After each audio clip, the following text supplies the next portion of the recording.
नमस्कार साथियों, स्वागत है आप सभी का अपने रनिंग टॉपिक में, जहां एंटीनेटल पीरियड में जो फर्स्ट मेजर पोर्शन था फिजियोलॉजिकल चेंजेस के बारे में अपन स्टार्टअप कर चुके थे। आपको बताया गया था प्रेगनेंसी जैसे डेलिकेट इवेंट में एक प्रेग्नेंट मदर की बॉडी में कंप्लीट सिस्टम में मल्टीपल चेंजेस नोट किए जाएंगे।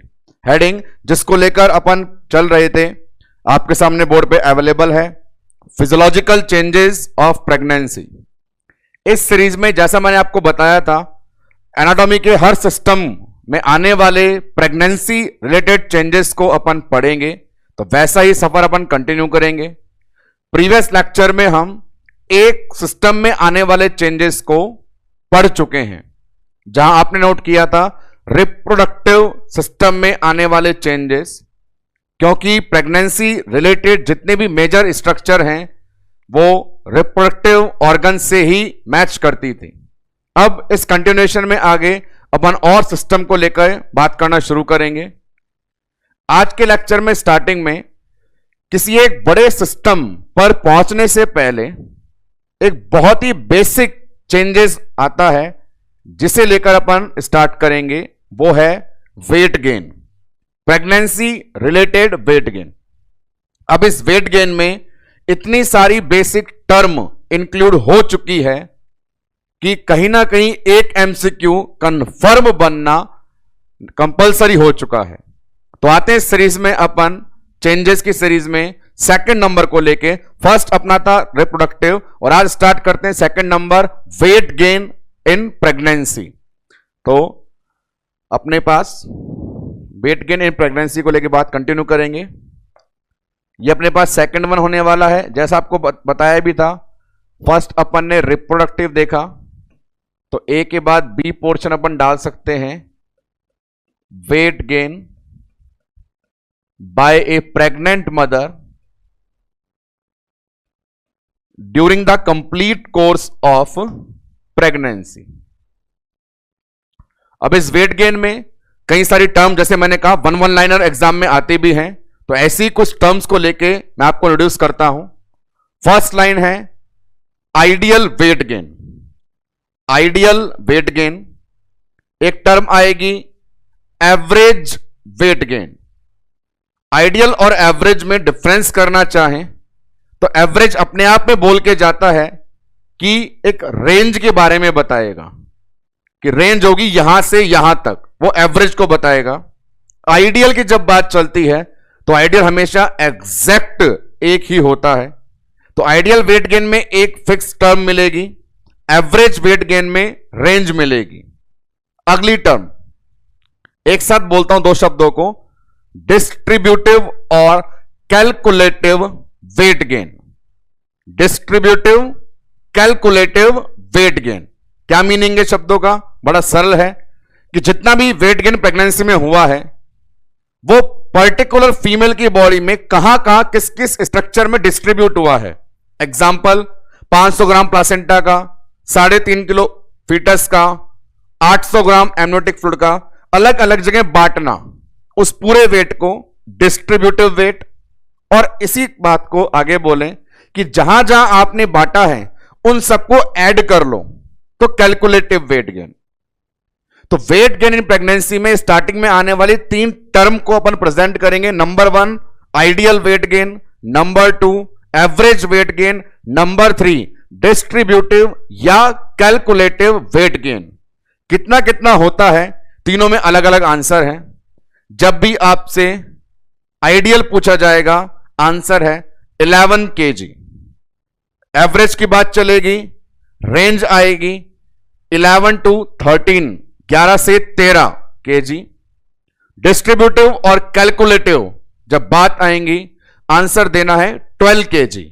तो यहां आप देखेंगे कैसे वन लाइनर टर्म के अलग अलग आंसर अवेलेबल हमको होते हैं। लाइन नोट करते हैं वन बाय वन। सबसे पहले अपन ने बोला वेट गेन में एक शब्द लेंगे, आइडियल वेट गेन बताओ। आइडियल के बाद यूज लेंगे अपन एवरेज वेट गेन, बताइए। एवरेज वेट के बाद 2 टर्म मैंने एक साथ बोली, या तो बांट दीजिए डिस्ट्रीब्यूटिव, या जिनको बांटा है उन्हें जोड़ दीजिए कैलकुलेटिव। तो इन सब में क्या आपको वन लाइनर आंसर देके जाने हैं जैसा सिखाया गया। आइडियल में 11 kg, एवरेज में रेंज 11 to 13 kg और डिस्ट्रीब्यूटिव कैलकुलेटिव में 12 kg। इसे अपन नोट डाउन कर देते हैं वन बाय वन करके। यहां आइडियल के सामने 11 kg, एवरेज में रेंज 11 to 13 kg, डिस्ट्रीब्यूटिव और कैलकुलेटिव में रेंज 12 kg। ये अपने पास 3 बेसिक टर्म हुई। अब बढ़ते हैं आगे। तुरंत यहां पे एक नई चीज बताते हैं। ये जो वजन नापा जा रहा है केजी यूनिट में, यूनिट होती है वजन नापने की, ग्राम, किलोग्राम, मिलीग्राम। यहां पे कई बार पास्कल में पूछा जाता है, एलबी पौंड में, सॉरी पौंड में पूछा जाता है। तो वो पौंड में पूछा गया, उसके अकॉर्डिंग यदि एग्जाम में सीक्वेंस आ जाए तो हमें तैयार रहना है। तो यहां आपको बताऊंगा ये जो 11 kg है पौंड में लगभग 25 नोट किया जाता है। तो यहां उसको मेंशन कर देता हूं, यदि हमें कभी ऐसा मिल जाए तो भी हम उसे तैयार रहें और उस चीज को लिखेंगे LBS। यदि आपको प्रेगनेंसी वेट गेन की यूनिट केजी या किलोग्राम में ना दी गई हो, पौंड में आपसे पूछना चाहता हो, तो यहां जो आइडियल वेट गेन 11 kg था, पौंड में वो 25 हो गया। ये रही 3 स्टेटमेंट की बात। यहां पे लास्ट लाइन जो मेंशन है बोर्ड पर, डिस्ट्रीब्यूटिव और कैलकुलेटिव वेट गेन। तो यहां से एक चीज सीख करके जाएंगे आप कि वैसे तो डिस्ट्रीब्यूट करने के बहुत सारे एरिया हैं और कैलकुलेट भी बहुत सारे एरिया को करना होता है, पर आइडियली इनको 2 में डिवाइड किया जाता है। 2 में डिवाइड कैसे करते हैं तो सुने बड़े ध्यान से। जैसा कि सामने लिखा है कि 12 kg टोटल वैल्यू है, डिस्ट्रीब्यूशन के बाद भी और कैलकुलेशन के बाद भी टोटल वैल्यू 12 kg है। इसे डिवाइड किया गया है 2 कैटेगरी में। एक कहलाता है प्रेगनेंसी वेट गेन और एक कहलाएगा मैटरनल वेट गेन। अंतर समझिए। प्रेगनेंसी वेट गेन में वजन शामिल होगा प्रेगनेंसी स्ट्रक्चर का, वो स्ट्रक्चर जो मदर की बॉडी में केवल तब तक अवेलेबल रहती हैं जब तक फीमेल प्रेग्नेंट है। जैसे फीटस का वजन, एमनियोटिक फ्लूइड का वजन, प्लासेंटा का वजन। ये वजन जो मदर अपने शरीर में कैरी कर रही है, ये टेम्परेरी है 9 महीने के लिए। 9 महीने बाद ऑटोमेटिकली डिलीवरी के साथ ये सारा वजन कम हो जाएगा। ये टेम्परेरी वजन, प्रेगनेंसी की स्ट्रक्चर वाला वजन प्रेगनेंसी वेट कहलाता है। दूसरा, इस पूरे 9 मंथ में फीटस को सारी फैसिलिटी अवेलेबल करवाने के लिए मदर की बॉडी में जो वेट गेन हुआ, मदर ने जो एक्स्ट्रा डाइट खानी शुरू करी, एक्स्ट्रा कैलोरी गेन करना शुरू करी, घर वालों ने जो नए नए प्रकार के पकवान और मिष्ठान मदर को खिलाना शुरू किए, ड्राई फ्रूट्स खिलाए, उन सबसे मदर की बॉडी में फैट, कार्बोहाइड्रेट, प्रोटीन का एक्स्ट्रा वेट जो हुआ वो मदर की बॉडी में गया। उसे बोलते हैं मैटरनल वेट गेन। तो 2 प्रकार के वेट, एक जो मां के शरीर में चला गया और दूसरा जो मां के शरीर में पल रही प्रेगनेंसी संबंधित स्ट्रक्चर का था। तो वहां पे कैटेगरी जो 12 kg की है यह भी डिवाइड हो जाती है 2 में और नाम लेते हैं जो मदर के शरीर में रहेगा, कहीं नहीं जाएगा, मैटरनल वेट। सेकंड वन जो प्रेगनेंसी वाली स्ट्रक्चर जैसे एमनियोटिक फ्लूइड, प्लासेंटा और बच्चे का था, प्रेगनेंसी वेट गेन। और इन दोनों का मेजरमेंट 12 kg के डिवीजन के हिसाब से 6 kg होता है। एग्जाम्पल नोट करना चाहें कि मदर के शरीर में वेट किसका, तो मदर के शरीर में वेट बोल देना मदर ने जो एक्स्ट्रा चेपी है कार्बोहाइड्रेट या दुनिया भर की फैट या फिर बॉडी में कलेक्ट करे हैं प्रोटीन। प्रेगनेंसी वाला बोलना हो तो कह देना ये वजन हो सकता है फीटस का या अपने पास हो सकता है प्लासेंटा का। तो प्रेगनेंसी रिलेटेड वेट गेन में स्टार्टिंग में यूज होने वाले इन 3 स्टेटमेंट के बारे में आपको बताया गया। सबसे पहली जानकारी आपको दी गई, 3 लाइनें होती हैं, ideal weight, average weight, distributive और कैलकुलेटिव वेट, अलग अलग आंसर। उसके बाद बताया गया आपसे पौंड में पूछ ले तो 25 के साथ जाना है। नेक्स्ट वन, जहां डिस्ट्रीब्यूट किया, जिसे कैलकुलेट किया वो 2 जने हैं, एक जो मां के शरीर को लग गया दूसरा जो प्रेगनेंसी की संरचनाओं से बन गया 6 kg। अब आगे इसी वेट गेन में और टर्म हमारे पास क्या आ रही है, तो नेक्स्ट टर्म जो अपने पास आती है वो है बड़ी सरल, trimester wise weight gain. Trimester wise weight gain जैसा अपन ने प्रेगनेंसी साइन वाले लेक्चर में देखा, 3 ट्राइमेस्टर होते हैं, 0 से 12 फर्स्ट, 13 से 28 सेकंड, 29 से 40 थर्ड। तो हर ट्राइमेस्टर में ये आइडियल वेट कैसे डिस्ट्रीब्यूट होता है, तो गौर करें, आइडियल वेट जो आपको बताया गया 11 kg, उस 11 kg को डिस्ट्रीब्यूट कर रहे हैं ट्राइमेस्टर वाइज, तो 3 तरीके से वेट डिस्ट्रीब्यूट करते हैं। आपने मेंशन कर दिया यहां पे 1 by 1 फर्स्ट ट्राइमेस्टर में, सेकेंड ट्राइमेस्टर में, थर्ड ट्राइमेस्टर में।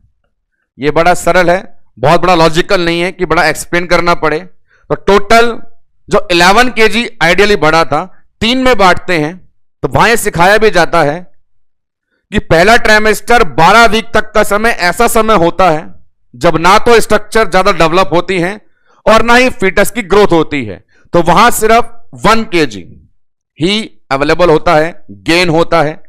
अब 11 में से 1 हो गया, बचे 10, उनका डिस्ट्रीब्यूशन होता है, सेकंड में 5 kg, थर्ड में भी 5 kg। तो बड़ा सिंपल सा डिस्ट्रीब्यूशन है। इसको आंसर दिया जाए तो फर्स्ट ट्राइमेस्टर में 1 kg, सेकंड में 5 kg और थर्ड में भी 5 kg, ऐसा यहां बताया गया। प्रेगनेंसी के तीनों ट्राइमेस्टर में मदर को अलग अलग ट्राइमेस्टर में होने वाला वेट गेन। अब ये जो पूरा वजन दिया जा रहा है, सामने बताया जा रहा है, इसका यूज मैटरनल बॉडी में भी हो रहा है और इसका यूज फीटल डेवलपमेंट में भी हो रहा है। तो अगला सवाल बनता है कि मैटरनल बॉडी में वेट मैक्सिमम कौन से ट्राइमेस्टर में बढ़ता है और फीटल बॉडी में, फीटल डेवलपमेंट में वेट कौन से ट्राइमेस्टर में बढ़ता है। अलग अलग पूछा जा रहा है, चीज को पूरा समझिए। हमने हमारी गर्भवती महिला को वजन बढ़ाने के लिए 11 किलो अवेलेबल करवा दिया। सोचने और बताने वाली बात यह है, इस 11 किलो में से मदर की बॉडी ने मैक्सिमम यूज कब किया और बच्चे की बॉडी ने मैक्सिमम यूज कब किया। तो इसके आंसर इस प्रकार है, मैक्सिमम मैटरनल बॉडी यूज करती है सेकेंड ट्राइमेस्टर में, क्योंकि जितने भी चेंजेस होते हैं मदर की बॉडी में सेकेंड ट्राइमेस्टर में ही मार्क देखे जाते हैं, ज्यादा देखे जाते हैं। और क्योंकि एक फीटस का जो डेवलपमेंट है, रैपिड ग्रोथ है, 7 महीने बाद शुरू होती है, 28 वीक के बाद शुरू होती है, तो मैक्सिमम फीटल गेन मिलता है आपको थर्ड ट्राइमेस्टर में। तो अलग से 2 स्टेटमेंट आ जाएं, इस 11 किलो का ज्यादा यूज मदर कौन से ट्राइमेस्टर में करे, तो आंसर सेकंड। इस 11 किलो का मैक्सिमम यूज बच्चा कौन से में करता है, जवाब थर्ड ट्राइमेस्टर। लाइन लिख देता हूं सामने बोर्ड पे, इसी को लेकर के। तो लाइन अपने पास अवेलेबल हुई, मैक्सिमम मैटरनल वेट गेन। सारे के सारे 1 लाइनर जो चीजें सामने बोर्ड पर आ रही है वो सारी वेट गेन से रिलेटेड है। इसी प्रकार एक और स्टेटमेंट बना लें, मैक्सिमम फीटल वेट गेन। इन दोनों के आंसर जैसा मैंने बताया अलग अलग देने हैं। मदर के लिए आपने कौन सा ट्राइमेस्टर सेलेक्ट कर रखा है, सेकेंड ट्राइमेस्टर, और फीटस के लिए कौन सा सेलेक्ट कर दिया, थर्ड ट्राइमेस्टर। तो लीजिए साहब, ये बात हो गई दोनों अलग अलग इंडिविजुअल के लिए टाइमिंग की, मदर के लिए सेकेंड ट्राइमेस्टर और फीटस के लिए थर्ड ट्राइमेस्टर। अब बात करते हैं और एडवांस क्वेश्चंस की। क्वेश्चंस लगातार एडवांस होते जा रहे हैं। वहां पे फीटल वेट गेन को लेकर के और चर्चाएं करी गई। आपको बताऊं, इसी सीरीज में आगे बढ़ते हुए तो हमारे पास जब पॉइंट चला यही वाला कि आप जो फीटल वेट गेन बता रहे हो या लाइन यूज ले रहे हो कि फीटस की रैपिड ग्रोथ कौन से ट्राइमेस्टर में होती है, तो थोड़ा उसे डिस्क्रिप्टिव पॉइंट से भी बताएं। Maximum fetal growth, rapid fetal growth, maximum fetal gain सब थर्ड ट्राइमेस्टर में होता है। यहां और एडवांस चीज बताई गई क्योंकि एग्जाम में क्वेश्चन बनने लग गए। थर्ड ट्राइमेस्टर बात करें 28 वीक के बाद, 29 से 40, तो वहां पे रेंज दी गई कि अंत के दिनों में बहुत तेज बच्चा वेट गेन करता है। रेंज है 32 से 36 वीक और 36 से 40 वीक, दोनों रेंज बताई गई है। रेंज सामने बोर्ड पर मैं लिख देता हूं, मेंशन कर देता हूं। फीटल वेट गेन बताना है आपको इस दौरान। पहली रेंज 32 से 36 वीक की, अगली रेंज 36 से 40 वीक की, और इन ड्यूरेशन में, इस समयावधि में पर डे का वेट पूछा गया है। कल के लेक्चर में जब अपनी मेन हेडिंग स्टार्ट हुई थी, एमसीक्यू में देखा था आपने, एक एमसीक्यू ऐसा अवेलेबल था जो per day fetal weight gain के बारे में भी आपसे पूछ रहा था। तो यहां भी अपन जवाब देंगे कि बच्चे को लेकर सवाल ज्यादा बनने लगे हैं, जवाब हम दे रहे हैं। बच्चे की ग्रोथ लास्ट ट्राइमेस्टर में मैक्सिमम होती है। दो प्रकार से सवाल बनने की गुंजाइश है, जहां जहां गुंजाइश है वहां वहां जवाबदेही हमारी बनती है। पहली गुंजाइश 32 से 36, दूसरी 36 से 40। आंसर लेके जाएं। 32 से 36 में रेंज है 26.1 ग्राम पर डे, 26.1 ग्राम पर डे। लास्ट के दिनों में वो रेंज है 24 ग्राम पर डे। मेंशन कर देता हूं, एज इट इज आपको ये चीजें लर्न करनी होंगी। 26.1 ग्राम पर डे और यहां 24 ग्राम पर डे की रेंज बताई गई है। और यहां पे एक और चीज पूछने लगे हैं, वो है फीटल वेट गेन असेस करने का फॉर्मूला। अब वो फॉर्मूला डिस्क्रिप्टिव वे में तो काफी डिटेल में है, यहां सिर्फ साइंटिस्ट के नाम बताऊंगा मैं आपको। 3 साइंटिस्ट अपने पास हैं, 1 बाय 1 उन तीनों प्यारों का नाम आपको बताना शुरू करूं। एक का नाम अपने पास जॉनसन, एक हमारे पास शेफर्ड और एक कलाकार हेडलॉक। घबराए नहीं देख करके, तीनों अंग्रेज हैं ये, और ये तीनों fetal weight gain estimation calculate करने के अपने अपने तरीके बताते हैं। रिसर्च करके इन्होंने रिजल्ट निकाले हैं। वो रिसर्च काफी बड़ी है, हमें सिर्फ रिजल्ट पर टेंशन देना है।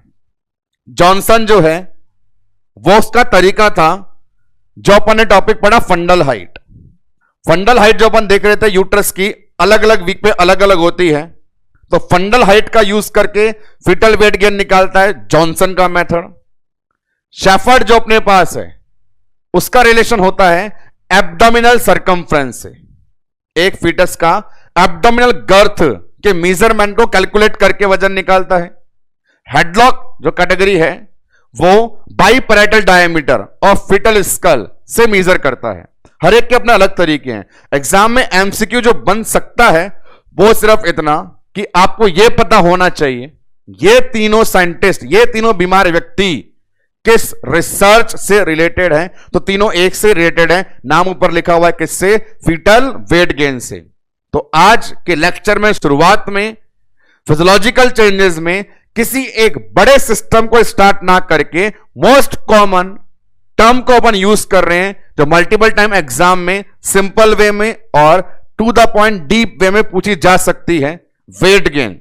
कई सारी लाइनें मिली, और सुनिए वेट गेन के बारे में हमारे पास और भी क्या अवेलेबल है। तो आते हैं वेट गेन के कंटिन्यूएशन में, लास्ट में कुछ इंफॉर्मेशन देने। इंफॉर्मेशन है weight gain according to BMI. तो इस रिलेशन को पहले मैं बोर्ड पे मेंशन करता हूं। रिलेशन लिखा, वेट गेन और किसके हिसाब से बताना है, बीएमआई। इनका रिलेशन अपन को एस्टैब्लिश करना है। पूछा भी गया है एम्स लेवल के एग्जाम में, हालांकि लैंग्वेज सरल ही थी उसकी। वेट गेन और बीएमआई का relation, high BMI, average BMI, low BMI. High BMI का मतलब होता है आप ओबीज हैं, आपके शरीर में वेट एक्सेस है। एवरेज बीएमआई आप फिट एंड फाइन हैं। लो बीएमआई आपका वेट कम है, आप माल नरिश हैं। तो अपने पास 3 कंडीशन हो गई बीएमआई का अकॉर्डिंग, कि बीएमआई में बोलते हैं हाई बीएमआई ओबीज मोटापा, एवरेज बीएमआई हेल्दी फिट, लो बीएमआई माल नरिश। अब वेट गेन वाली बात इसमें यह करनी है कि आपको जैसी सामने प्रेग्नेंट फीमेल मिले उसके अकॉर्डिंग गाइडलाइन चेंज करनी होगी। ऐसा नहीं है कि ओबीजी की क्लास में सर ने बता दिया हर प्रेग्नेंट फीमेल का वजन 11 किलो बढ़ना चाहिए और आप कल को कम्युनिटी हेल्थ ऑफिसर बनके सर पे कफन बांध के मैदान में निकल गए कि जहां मिलेगी हमें गर्भवती महिला उसका बढ़ा के आएंगे 11 किलो वजन। तो शपथ नहीं लेनी है। क्या करना है वो ये करना है, यदि फीमेल माल नरिश हो, लो बीएमआई हो, तो उसको 11 किलो से ज्यादा वजन बढ़ाने की आवश्यकता है, क्योंकि उसके शरीर में नॉर्मल से भी कम है। ठीक इसका अपोजिट, यदि कोई ओबीस फीमेल प्रेग्नेंट है तो उसकी बॉडी में वजन 11 केजी से कम बढ़ाना है। तो आपका जो वेट गेन है आइडियल रेंज 11 केजी, वो 11 ही रहेगी या कम होगी या ज्यादा होगी, तो वो अपन बोल रहे हैं डिपेंड किस पे करेगी, बीएमआई पे। जैसी बीएमआई वैसा वेट गेन। कहने का मतलब लाइन नोट करनी है तो क्या बोलेंगे, हाई बीएमआई है तो कम बढ़ाना है या ज्यादा, लो वेट गेन। और अपन बोले इसका उल्टा, वो क्या होगा, यदि लो बीएमआई है तो आपको वजन क्या बढ़ाना है, ज्यादा, तो नाम दे दिया हाई वेट गेन। तो weight gain according to BMI. खत्म करते हैं इस वेट गेन के पूरे सिलसिले को ताकि बढ़ सके अपन किसी एक नए बड़े और मजेदार सिस्टम में आने वाले चेंजेस को। लास्ट लाइन सारी अपन ने ideal, average, calculate, distribute, trimester, maternal, fetal, BMI पढ़ लिया। लास्ट लाइन आती है abnormal weight gain. Abnormal weight gain कि प्रेगनेंसी के अंदर किसी स्पेसिफिक डिसऑर्डर के चलते जितना वजन बढ़ना चाहिए, जितना वजन बढ़ाने का हमने प्लान किया है, उससे ज्यादा वजन बढ़ता है तो कैटेगरी कहलाती है एबनॉर्मल वेट गेन। तो पहला सवाल यह बनता है कि क्या रेंज डिसाइड करी गई है एबनॉर्मल वेट की। जैसे आपका ब्लड प्रेशर 120/80 होता है, हाइपरटेंशन डिक्लेयर करने के लिए सिस्टोलिक 140 से ऊपर होना चाहिए, एक रेंज। इसी प्रकार एबनॉर्मल वेट की भी रेंज है। वो रेंज क्या है, किलोग्राम और पाउंड दोनों में है। यदि 500 ग्राम, आधा किलो हर वीक या 2 किलोग्राम पर मंथ, एक ही बात होती है। 500 ग्राम पर वीक या 2 किलोग्राम पर मंथ वजन एक्स्ट्रा बढ़े तो वो एबनॉर्मल है। पाउंड में बात करें, 1 पाउंड पर वीक या 5 pound per month extra weight बढ़ता है तो वो एबनॉर्मल है। जितना बढ़ना चाहिए उतना बढ़ा नॉर्मल, और जो मैं शब्द बोल रहा हूं उतना एक्स्ट्रा बढ़े तो एबनॉर्मल। तो एबनॉर्मल वेट की रेंज जो मैंने बोली है सामने वर्ड में लिखता हूं। आपको बोली लाइन क्या चीज, यहां ऐसा मेंशन किया, कब डिक्लेयर करोगे आप कि किसी प्रेग्नेंट फीमेल को हो रहा है एबनॉर्मल वेट गेन, तो क्या उसके लिए आपने रेंज बताई, आपने केजी और 2 पाउंड में 2 अलग अलग बात बोली। पहली बात क्या बोली, 500 ग्राम पर वीक से 2 केजी पर मंथ एक्स्ट्रा या 1 पाउंड पर वीक से 5 पाउंड पर मंथ एक्स्ट्रा हो जाए तो ऐसी कंडीशन कहलाएगी हमारे पास में एबनॉर्मल वेट गेन। और ये सब चीज अपन देखेंगे हमारे सब्जेक्ट की एक बहुत फेमस डिजीज कंडीशन के अंदर, जिसे कहते हैं हाइपरटेंशन, प्री एक्लेम्सिया और एक्लेम्सिया। तो अभी तक की सारी इंफॉर्मेशन जो दी गई आज के लेक्चर में रिलेट करती थी वेट गेन से, सारी बातों को एक बार समराइज वे में सुनना हो तो देख लें। नंबर 1 अपने पास अवेलेबल है weight gain, 3 statement, ideal, average, calculation, distribution, हर एक का अलग अलग मीनिंग। पाउंड में मेंशन करवा दिया है मैंने 25 वन। नेक्स्ट वन बढ़े ट्राइमेस्टर वाइज, तो ट्राइमेस्टर में एक लाइन बड़ी सिंपल थी 155। उसके बाद यह बताना मदर में गेन ज्यादा सेकंड में है और फीटस में ज्यादा गेन थर्ड में है। मैंने कहा डीप सवाल पूछने लगा एग्जामिनर फीटस से, तो एग्जैक्ट लिखा हुआ है 32 से 36 में वो रेंज 26.1 और लास्ट के अंदर 24। 3 फॉर्मूले जो रिलेटेड हैं इस वेट गेन से। लास्ट में अपन देख रहे थे बीएमआई से रिलेशन और एबनॉर्मल वेट गेन। अब आते हैं आज का लेक्चर, जिसको पूरा एक अपन आइडियल मानेंगे उस टॉपिक को लेके। फिजियोलॉजिकल चेंजेस की कैटेगरी में जिस सिस्टम की बात अब सामने बोर्ड पे कर रहे हैं वो है कार्डियोवैस्कुलर सिस्टम में आने वाले चेंजेस, सीवीएस चेंजेस। पहला रिप्रोडक्टिव, दूसरा पढ़ लिया वेट गेन, और तीसरा पढ़ेंगे अब सीवीएस में आने वाले चेंजेस। थोड़े ज्यादा हैं और मैं यूं कहता हूं जितने मेजर चेंज और जितने मेजर सवाल बनते हैं वो सीवीएस चेंज से ही बनते हैं और किसी से नहीं बनते। बाकी सब सिस्टम में 1-2 लाइनर चेंज होगा, पर बहुत सारा चेंज जो मिलेगा वो सीवीएस में, उसे अपन आज के लेक्चर में डिस्कस करेंगे। तो 1-2 के बाद नंबर 3 कैटेगरी जिसकी आती है सी, उसे बोल सकते हैं, वो अपन पढ़ रहे हैं फिजियोलॉजिकल चेंजेस ऑफ प्रेगनेंसी किस सिस्टम के अंदर, कार्डियोवैस्कुलर में, कार्डियोवैस्कुलर चेंजेस। वैसे ये सिस्टम जब आपको एनाटॉमी में पढ़ाया जाएगा तब आपको खुद पता चल जाएगा क्यों ये सिस्टम बड़ा इंपॉर्टेंट है। फिलहाल हम सिर्फ वो चेंज पढ़ेंगे जो प्रेगनेंसी रिलेटेड है। 1 बाय 1 तैयार हो जाइए। सबसे पहला स्टेटमेंट, कार्डियोवैस्कुलर चेंजेस में फर्स्ट लाइन जो आती है प्रेगनेंसी रिलेटेड वो होती है, pregnancy is a condition of hypervolaemia. Hypervolaemia नाम लिखता हूं बोर्ड पे, pregnancy is a condition of hypervolaemia. तो पहले ये चीज, हाइपरवोलेमिया बोर्ड के सेंटर में आपको लिखित रूप में दिखा दिया गया है। यह सीवीएस के लिए यूज आने वाला पहला स्टेटमेंट होता है। अब आगे इनकम्प्लीट चेंजेस में अपन ये हाइपर वाली टर्म जो है 4-5 बार देखेंगे। Hypervolaemia, hyper metabolism, hyper ventilation, कई सारे हाइपर देखेंगे, पर पहला यहां पे ये इंपॉर्टेंट है, हाइपरवोलेमिया होता है। हाइपरवोलेमिया का मतलब होता है बॉडी के अंदर फ्लूइड वॉल्यूम थोड़ा ज्यादा है।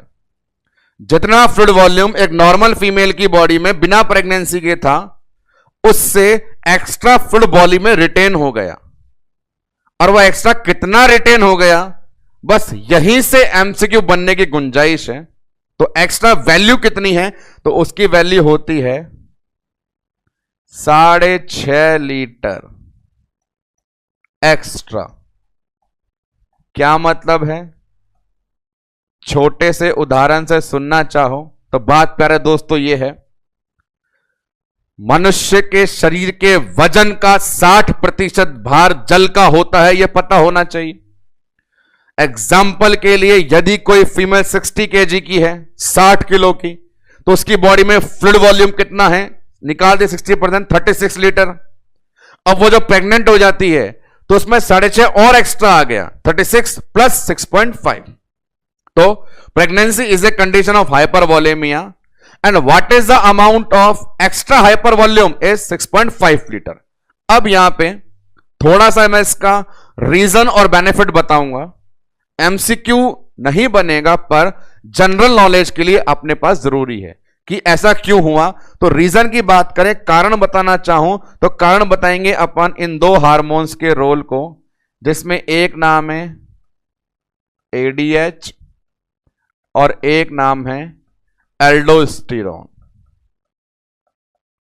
ये दोनों हार्मोन जो सामने लिखे हैं अलग अलग सिस्टम से रिलेटेड हैं। एंडोक्राइन में इंडिविजुअल दोनों का फंक्शन पढ़ेंगे, रीनल में भी डिस्क्रिप्शन पढ़ेंगे, पर माइंड में हल्की सी बात इनको देखते आ जानी चाहिए। ये दोनों, इनका लेवल यदि होगा ज्यादा तो बॉडी में होगा फ्लूइड रिटेंशन।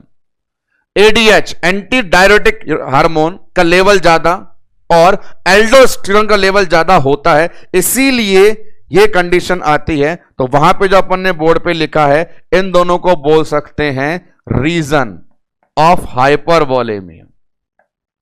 और आप मुझसे यह पूछना चाहें कि इन दोनों का लेवल क्यों बढ़ गया, तो प्रेगनेंसी एक ऐसी कंडीशन है जिसमें टोटल बॉडी स्ट्रक्चर में इंक्लूड होने वाला इंडिविजुअल सेल एंड टिश्यू भी ओवरवर्क कर रहा है।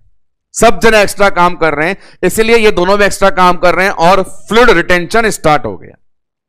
नेक्स्ट वन, इस हाइपर वॉल्यूमिया से पूछा जाता है कि भाई पानी ज्यादा करने का फायदा क्या है। हाँ, ये अच्छी बात है, ये इंपॉर्टेंट है, तो आप इसे सुन लें।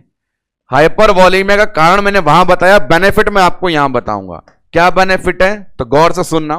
पहली बात ये, वैसे तो पानी के बहुत सारे बेनिफिट्स होते हैं, बट टू द पॉइंट जो बता रहा हूं उनको कंसंट्रेट करना।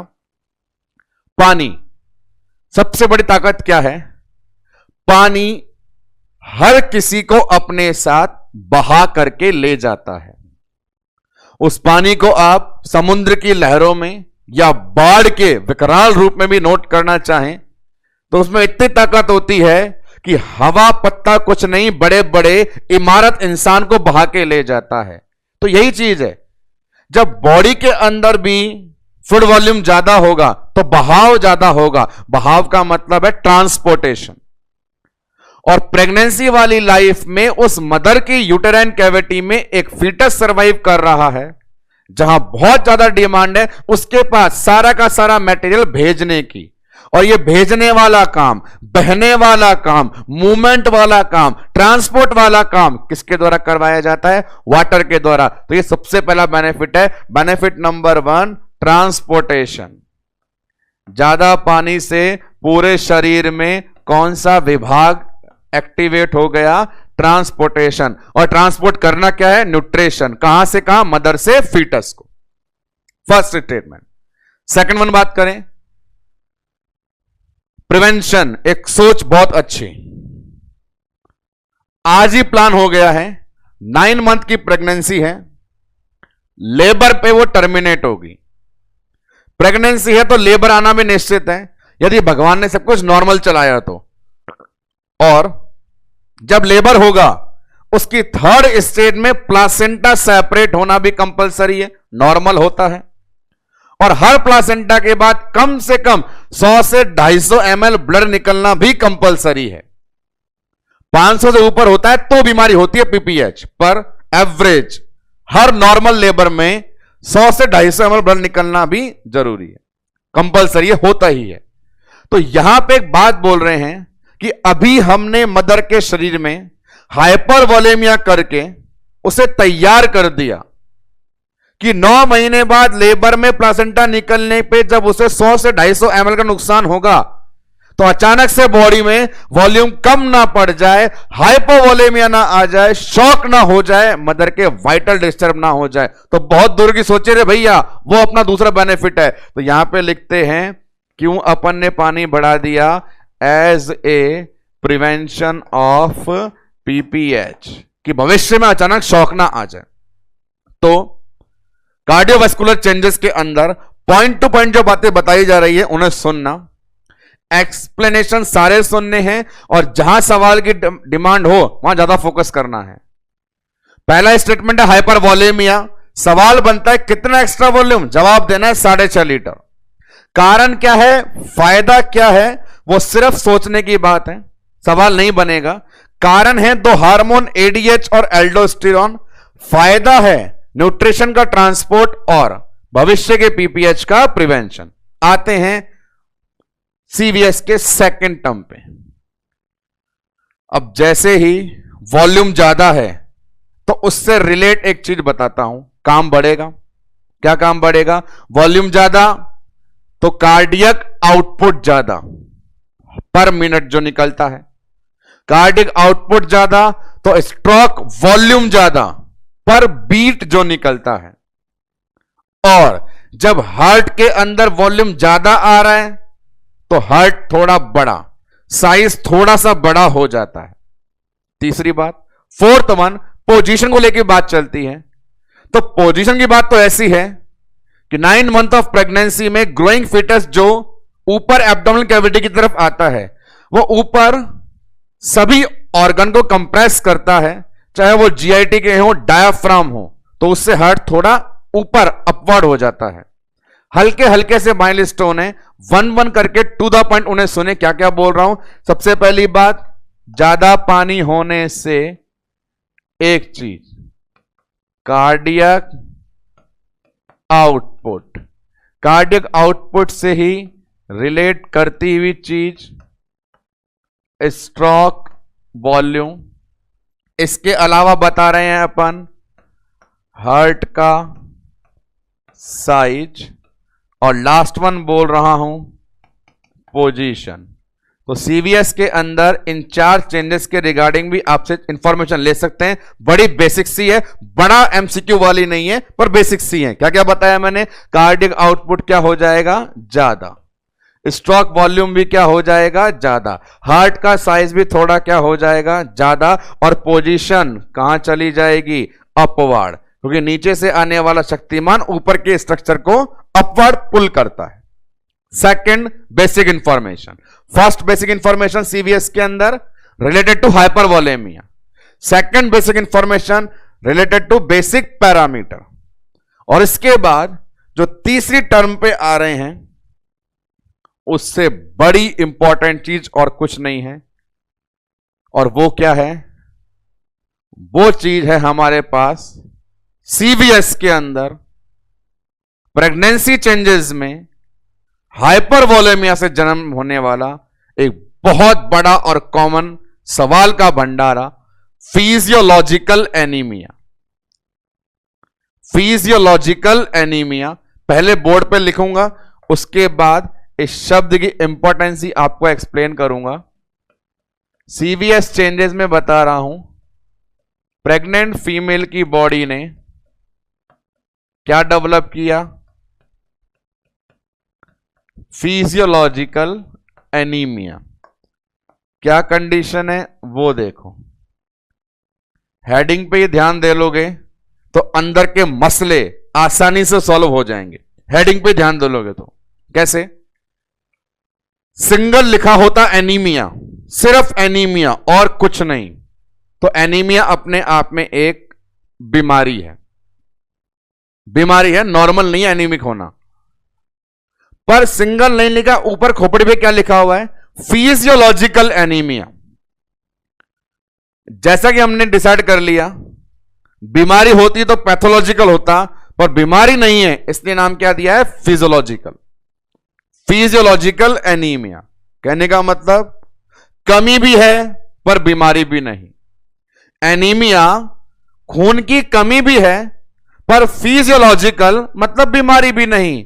ऐसी चीज क्या है, इस स्टेटमेंट को एक्सप्लेन करेंगे आपके सामने सॉलिड एग्जांपल दे करके, ताकि आप भी कंफर्म कर पाए कि ये सामने बला क्या आ रही है, फिजियोलॉजिकल एनीमिया। तो फिजियोलॉजिकल एनीमिया का जो प्रिंसिपल है, उस प्रिंसिपल का नाम है हीमोडाइल्यूशन। हीमोडाइल्यूशन, और उस हीमोडाइल्यूशन को अपन एक्सप्लेन कैसे करेंगे, उसके लिए आपको सामने बोर्ड पे एक फ्लो चार्ट बना के दे रहा हूं, आप उससे रिजल्ट निकालिएगा। रिजल्ट निकालने के लिए आपको मदद करता हूं यहां पे 4-5 कंपोनेंट की। एक बोलता हूं मैं प्लाज्मा, एक नाम लिया होल ब्लड, एक नाम लेते हैं आरबीसी, और एक नाम दिया हीमोग्लोबिन। 4 कंपोनेंट आपके सामने बोर्ड पे अवेलेबल हैं, इन्हें निहारते रहे। आपसे सिंपल पूछूं, प्रेगनेंसी में इन चारों में से कौन बढ़ता है, प्रेगनेंसी में इन चारों में से कौन बढ़ता है, तो आपका जवाब क्या होगा, प्लाज्मा बढ़ता है, होल ब्लड बढ़ता है, आरबीसी या हीमोग्लोबिन, क्या बढ़ता है?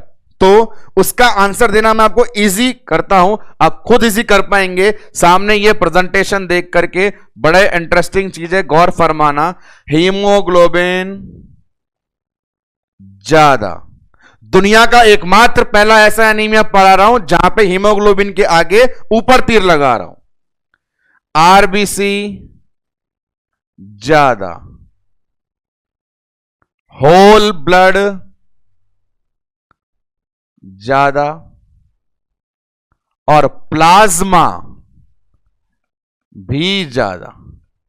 ऊपर की तरफ तीर लगने का मतलब होता है इंक्रीज होना। ऊपर की तरफ तीर लगने का मतलब होता है इंक्रीज होना। मैंने सामने बोर्ड पे 4 कंपोनेंट लिखे हैं, क्या किसी के भी आगे मैंने तीर को डाउन किया? नहीं किया, सभी के आगे तीर ऊपर गया। तो कहने का मतलब क्या कोई कम है? कोई कम नहीं है। फिजियोलॉजिकल एनीमिया ऐसी ही कंडीशन का नाम है जब कम होते हुए भी कमी नहीं लगेगी और कमी होते हुए भी आपको कम नहीं दिखेगा। उस लाइन को सामने देखें कि यहां कंपेयर करें तो एक भी ऐसी चीज नहीं है जिसमें कमी आई हो, हर कोई इंक्रीज हो रहा है। इसी चीज को परसेंटेज में भी आप लिखना चाहें तो परसेंटेज लिख देता हूं मैं। ये परसेंटेज होती है 40 to 50%। यहां परसेंटेज चलाओगे 30 to 40%। यहां परसेंटेज बताएंगे 20 to 30% और लास्ट वन बताना चाहेंगे 16 to 20%। तो यहां पे कहने की बात यह है हर इंडिविजुअल में चेंज हुआ है, सबकी वैल्यू ज्यादा है। अब दुनिया में यही बात तो सबसे बड़ी हो जाती है कि एक इंडिविजुअल को, एक अकेले इंसान को, वो मैं ही क्यों ना हूं, खुद में कितनी ग्रोथ हुई उससे सेटिस्फैक्शन नहीं मिलता। किसी दूसरे के कंपैरिजन में मेरी ग्रोथ कम या ज्यादा हुई उससे सेटिस्फैक्शन मिलता है। मैं स्टेटमेंट गवर्नमेंट एम्प्लॉय हूं, सामने वाला सेंट्रल गवर्नमेंट एम्प्लॉय है, उसका पेमेंट बढ़ा 10,000, मेरा पेमेंट बढ़ा 5,000। मुझे मेरे 5,000 बढ़ने की खुशी नहीं है, क्यों? मुझे उसके 10,000 बढ़ने का गम है। बड़ी दोनों की भी है, पर कंपेयर किया तो सेंटर वाले की ज्यादा, स्टेट वाले की कम। बड़ा सिंपल सा एग्जांपल है, इसे माइंड में फिट कर लीजिए कि मेरी भी बड़ी है 5,000, तेरी बड़ी है 10,000, दोनों की बड़ी है, आओ भाई पार्टी करते हैं। लेकिन चिंता क्या है? आपकी ज्यादा और मेरी कम। तो कंपेयर करोगे तो कमी दिखाई देगी, कंपेयर करोगे तो कमी दिखाई देगी, कंपेयर नहीं करोगे सिर्फ खुद के बारे में देखोगे तो कहीं कमी नहीं दिखाई देगी। यही बताना इस फिजियोलॉजी का पूरा मकसद होता है। जितनी जल्दी समझ जाए उतने में आपकी भलाई है। जैसे एग्जांपल 1 by 1, प्रेगनेंसी में आपसे एक एक करके पूछे कौन कम है? कोई कम नहीं है, पर अब कम करता हूं। प्लाज्मा ज्यादा है कि होल ब्लड? प्लाज्मा ज्यादा बढ़ा या होल ब्लड? तो आप देख रहे हैं प्लाज्मा में 4 तीर है, होल ब्लड में तीर, बोलेंगे प्लाज्मा ज्यादा बढ़ा। आओ कंपेयर करें, प्लाज्मा ज्यादा बढ़ा या आरबीसी? देखो भाई साहब, बढ़े तो दोनों हैं, पर ज्यादा कौन बढ़ा? प्लाज्मा। कम कौन? आरबीसी। प्लाज्मा बढ़ा या हीमोग्लोबिन? तो आप देखेंगे प्लाज्मा में 4 3, हीमोग्लोबिन में 1, तो ज्यादा कौन बढ़ा? प्लाज्मा। कंपेयर करोगे तो अंतर पाओगे, नहीं करोगे तो हर एक को खुशनुमा देख पाओगे।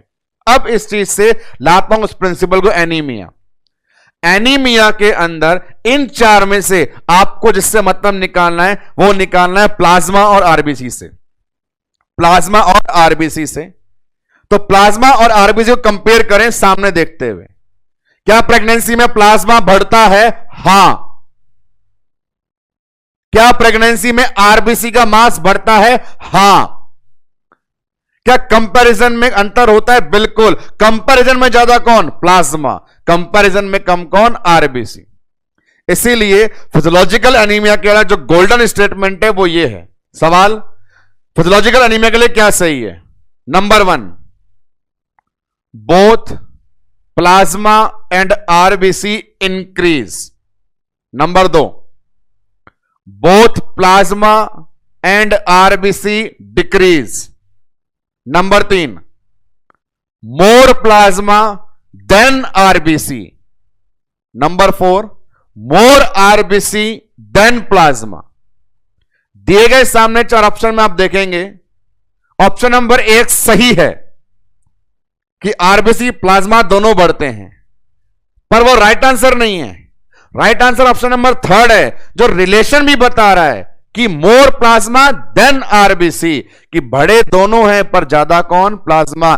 इसकी मदद से आप वो बता सकते हैं। और इस चीज को कहते हैं जब बहुत सारा हो प्लाज्मा, फ्लूइड मीडियम, और उसकी तुलना में कम हो जाए सेल मास, आरबीसी मीडियम, तो ऐसी कंडीशन कहलाती है डाइल्यूशन, हीमो डाइल्यूशन।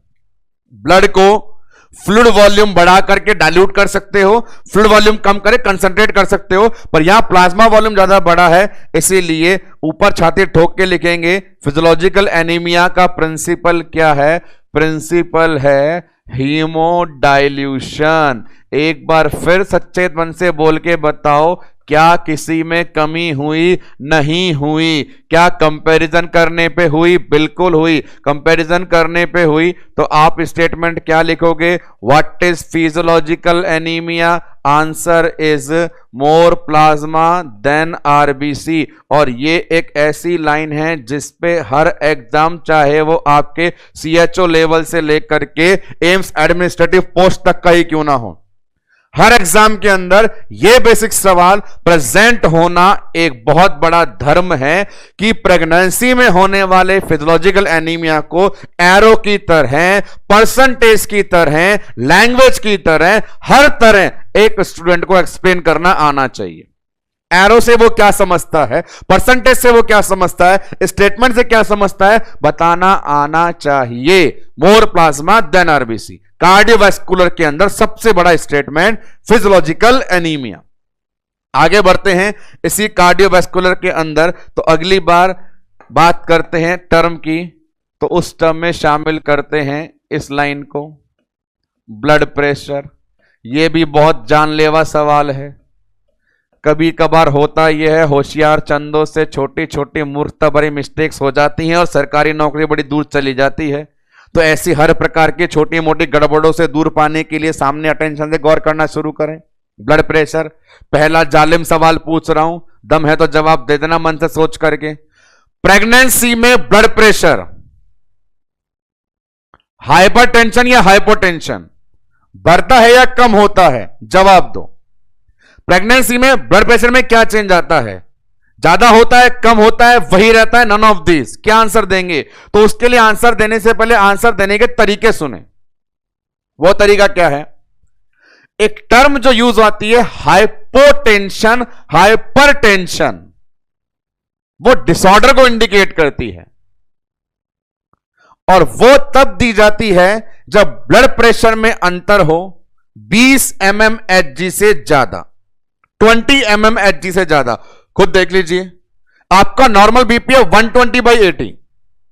अब 120 वाला यदि 126 हो जाए, 130 हो जाए, 138 हो जाए, क्या आप हाइपरटेंशन बोलेंगे? नहीं बोलेंगे। कब कहते हैं हाइपरटेंशन? अबव 140। इसी प्रकार आपका डायस्टोलिक जो 80 mmHg है, वो 80 से 76 आ जाए, 72 आ जाए, 64 आ जाए, क्या उससे नॉर्मल एबनॉर्मल बोलोगे? नहीं। हाइपोटेंशन कब बोलोगे? 60 से कम। तो कहने का मतलब ब्लड प्रेशर से संबंधित जो दो एबनॉर्मलिटियां हैं, हाइपोटेंशन, हाइपरटेंशन, वो तभी डिक्लेयर करनी है जब अंतर हो 20 mmHg से ज्यादा। और ये प्रेगनेंसी है, कोई बीमारी नहीं, इसीलिए 20 mmHg से बड़ा अंतर होगा नहीं। अंतर होगा तो 20 से कम, और 20 से कम अंतर होता है तो हम उसे मानते हैं नॉर्मल। यदि 20 से कम अंतर होता है तो हम उसे क्या मानते हैं? नॉर्मल। इसीलिए आपको कभी कभी एग्जाम के सवालों में जो आंसर है वो ये मिल सकता है। ब्लड प्रेशर के लिए क्या बोल के जाएगा वो? नॉर्मल। नॉर्मल इसलिए बोला क्योंकि ना हुआ मम्मी को हाइपोटेंशन, ना दिया पापा ने मम्मी को हाइपरटेंशन, रही मदर कैसी? नॉर्मल। चेंज हुआ होगा, बिल्कुल होगा, पर वो 20 mmHg से ज्यादा नहीं होगा। कितना चेंज होगा? तो मैं बताता हूं। चेंज होता है वहां पे लगभग 5 से 10 mmHg का, और 10 mmHg कम होता है। ये तीर चल रहा है नीचे। प्रेगनेंसी में ब्लड प्रेशर 5 से 10 mmHg कम हो गया। ये 5 से 10 mmHg कम होना अपने आप में कहलाती है एक टर्म। टर्म का नाम है DBP। ये डायस्टोलिक ब्लड प्रेशर नहीं है। इस लाइन का मतलब है डिक्रीज ब्लड प्रेशर। और इस डिक्रीज ब्लड प्रेशर का मतलब मेरे प्यारों बिल्कुल भी हाइपोटेंशन नहीं है, क्योंकि हाइपोटेंशन एक बीमारी है जिसके लिए अंतर 20 mmHg का होना चाहिए, जबकि डीबीपी में ब्लड प्रेशर कितना चेंज बता रहा हूं, 5 से 10। तो अब एग्जैक्ट सवाल देंगे, जवाब देंगे। प्रेगनेंसी में ब्लड प्रेशर स्लाइट डिक्रीज होता है, हाइपोटेंसिव नहीं होता है। हम डिफरेंशिएट कर पाने में कैपेबल हैं कि 20 mmHg का डिफरेंस होता तो मैं हाइपोटेंशन ठोक चुका होता, पर 5 से 10 mmHg का अंतर है तो आप डीबीपी के अंदर ही इंक्लूड हो जाओगे। तो slight decrease in blood pressure known as DBP. और ऐसा भी क्यों हुआ, तो उसका सिंपल सा आंसर है प्रोजेस्टेरोन इंड्यूस वैसोडाइलेशन। प्रेगनेंसी को मेंटेन करने वाला हार्मोन प्रोजेस्टेरोन, और प्रोजेस्टेरोन का पड़ने वाला असर ब्लड वेसल्स पे डायलेशन, और जहां कहीं भी हुआ है डायलेशन वहां पे प्रेशर हुआ है थोड़ा कम। इसीलिए इसका रीजन देना हो कि भैया डीबीपी का जवाब देके जाओ, तो डीबीपी का जवाब है प्रोजेस्टेरोन से पूछ लेना, प्रोजेस्टेरोन इंड्यूस वैसोडाइलेशन, और वैसोडाइलेशन से डीबीपी रिकॉर्ड किया गया। कार्डियोवैस्कुलर के अंदर ब्लड प्रेशर से रिलेटेड आपके पास इंफॉर्मेशन। आते हैं इसी सीवीएस में। सीवीएस में चेंजेस ज्यादा है, घबराना नहीं दोस्तों, आज का लेक्चर पूरा सीवीएस चेंजेस के नाम ही रहने वाला है। अब इसी सीवीएस में एक क्लाइंट को सेंटर में बिठाते हैं, सर्कुलेशन, और फिर इस क्लाइंट से मिलने वाली सूचनाएं आपको देके जाते हैं। कार्डियोवैस्कुलर में सर्कुलेशन ने कैसा कैसा परिवर्तन किया, उस परिवर्तन में 3-4 नाम मेंशन कर देता हूं, अपन देखेंगे कि वो कौन कौन से हैं, एक एक करके उन्हें लिखते हैं। फर्स्ट वन, इस सर्कुलेशन में नाम आने वाला है एक बहुत इंपॉर्टेंट टर्म का, उस टर्म को बोर्ड पे मेंशन करता हूं, पोस्चुरल हाइपोटेंशन। आंखों के लेंस और कॉर्निया को फाड़ करके देख लेना। अब की बार हाइपोटेंशन लिख दिया है, और हाइपोटेंशन लिख दिया है मतलब 20 mmHg वाली लिमिट को मैंने क्रॉस कर दिया है। डायरेक्टली इसे एक्सप्लेन करूं ये पॉसिबल नहीं है, मैं यहां तक पहुंचा कैसे, तो उसको सुनते हैं।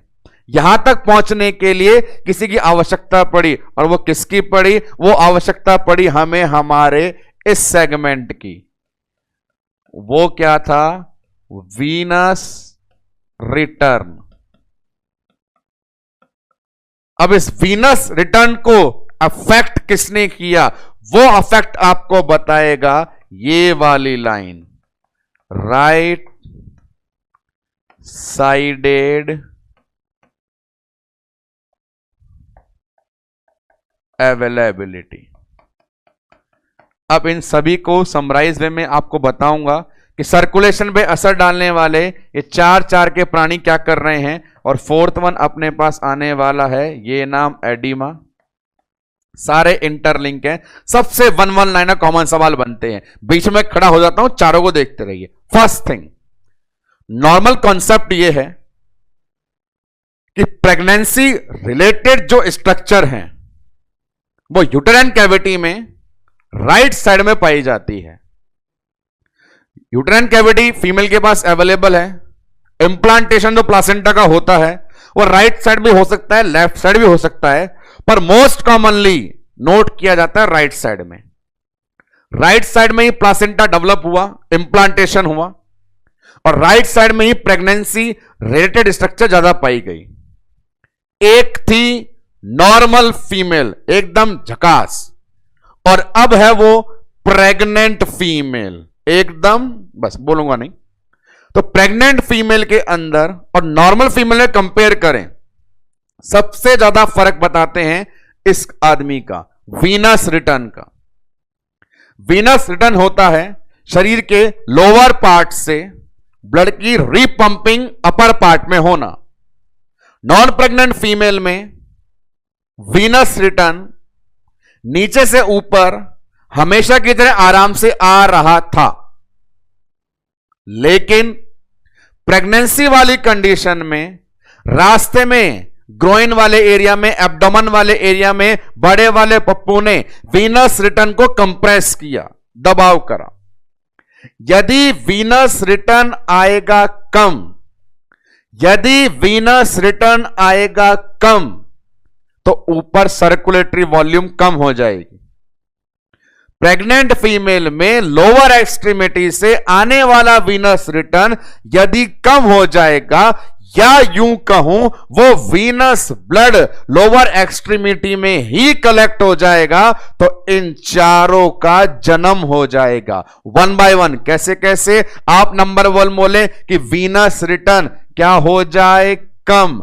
वीनस रिटर्न हो गया कम तो बॉडी में सर्कुलेटरी वॉल्यूम कम, सर्कुलेटरी वॉल्यूम कम तो रिजल्ट क्या हुआ, हाइपोटेंशन। वो जो सर्कुलेटरी वॉल्यूम है नीचे रुक गया, पैरों में रुक गया, पांव भारी हो गया, मिठाइयां बांट लो, नीचे रुक गया, पैर सूज गया, रिजल्ट क्या आ गया, एडिमा। क्या आ गया, एडिमा।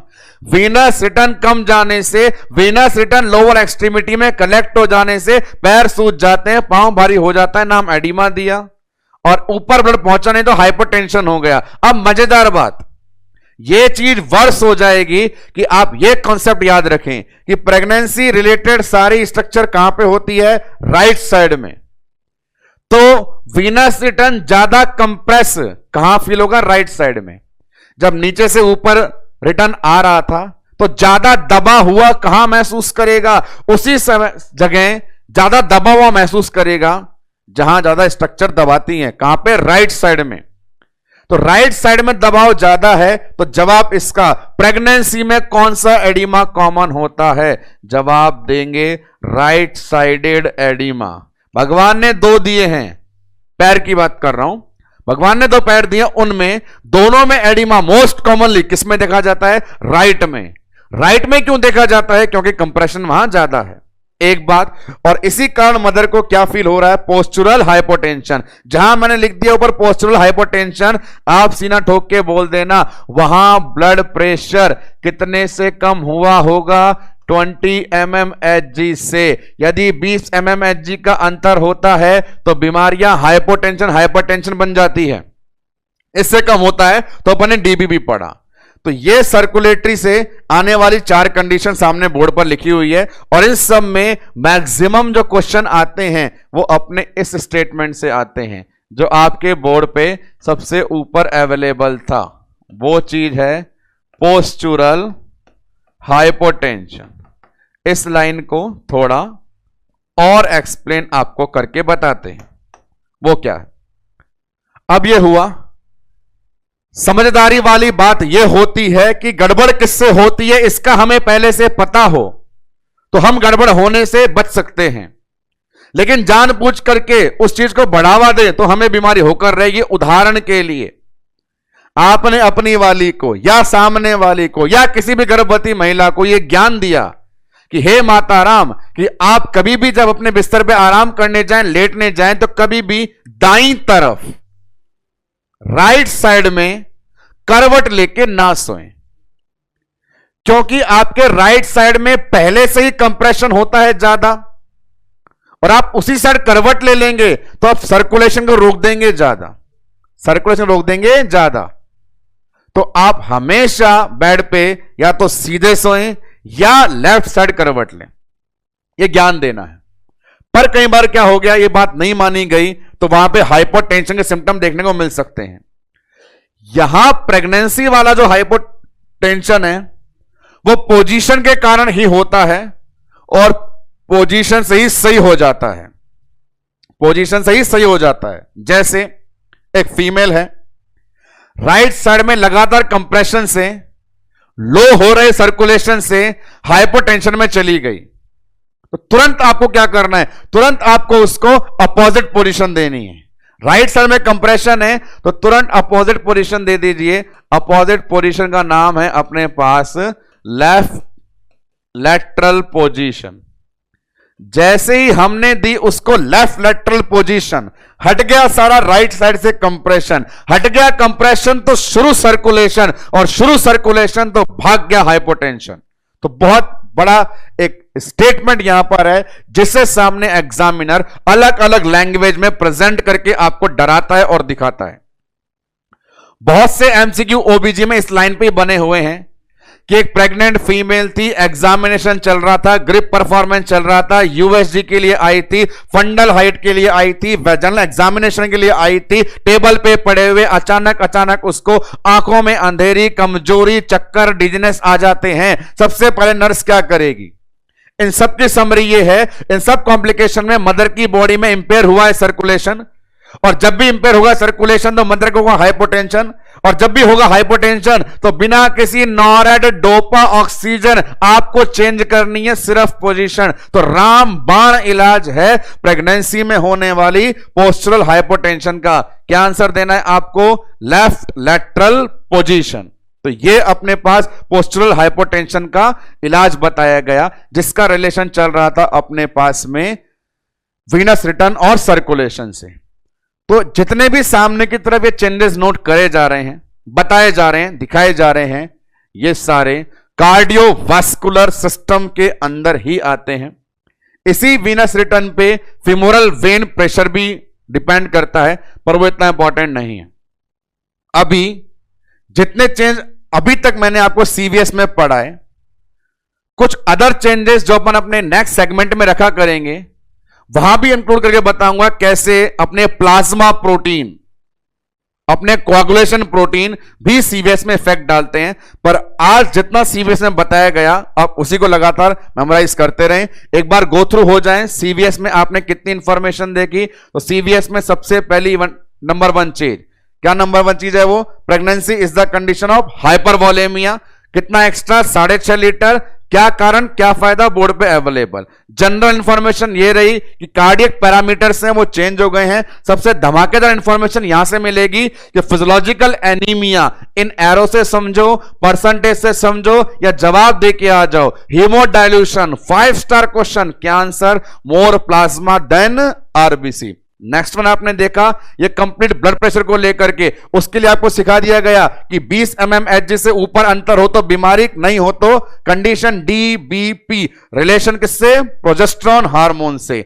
नेक्स्ट वन बात करिए अपन ने सर्कुलेशन की, चारों ओवरलैप कंडीशन, जिनमें सबसे इंपॉर्टेंट था पोस्चरल हाइपोटेंशन। इलाज किया लेफ्ट लेटरल पोजीशन से। तो यहां भी आज के लेक्चर में आपको most important vital cardiovascular system के चेंजेस पढ़ाए गए। ऐसे ही अब और रिमेनिंग आर द सिस्टम, जिन सब में 1-2 लाइनर का है डिस्क्रिप्शन, के लिए करेंगे नेक्स्ट लेक्चर का अपन वेट। फिलहाल आज के लिए, अभी के लिए इतना ही।